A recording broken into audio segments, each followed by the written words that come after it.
So the roles and responsibilities of a program manager, it's basically managing a program. That sounds silly, but you've got a lot of moving parts. You've got things that are happening as far as receiving assignments from the program, communicating with the program, managing coordinators and pre-construction uh, guys and girls in the office, managing the project managers that are in the field, working every day hands-on on the projects that we currently have under construction, assisting them with their issues day to day, assisting our contractors with any issues that they're having, mediation, uh, you name it. It's pretty big. So got a lot of roles and responsibilities.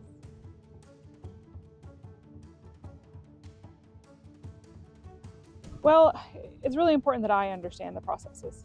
And as a program manager, it's really important that you understand the processes on the front end of receiving jobs, and then all the way from receiving the job to putting the job into construction to getting the job completed. And so that's important so that everybody on your team can come to you and ask you questions, and you can help them work through issues, and you can sit down and draw the process out for them and show them the easy way from point A to Z instead of them having to guess the entire way.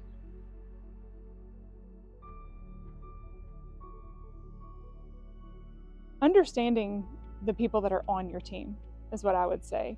I think it's really important, and I have learned a lot in this role where I have figured out that you can't manage everyone the same way. Not everybody is going to respond to challenges in the same way. Not everybody is going to comprehend the processes that you're trying to get them to understand the same way. So getting to know the people on your team and investing time in them and helping them learn and communicating with them and allowing an open door for them to come and communicate back to you, I feel like is really important to be successful.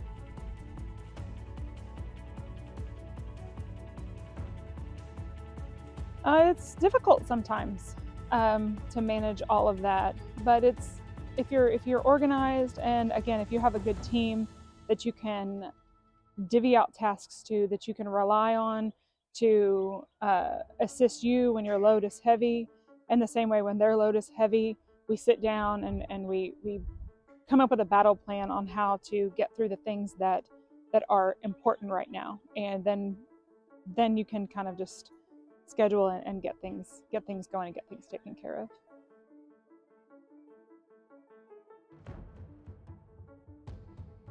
So I actually started at DSW as a coordinator in the corporate office, and I took opportunities to learn from the people that were over me, the people who were my supervisors at the time, and I asked a lot of questions, and I was fortunate to be involved in some programs right from initiation and learn multiple facets of the business and of the process, and I was able to just take some steps and walk through some doors that got me to where I am right now.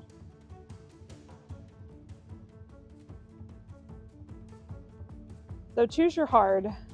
We talk about this in our office almost weekly because this is not an easy job. It's a demanding job. It's a stressful job at times, but it depends on the mindset that you approach it with. The house that I'm standing in front of, we have our program final on this house tomorrow, and we will final the house at 37 days. One of the standards of excellence with DSW is to build a house in 60 days or less. But I've implemented the standard in our office that we will schedule every house in 30 days.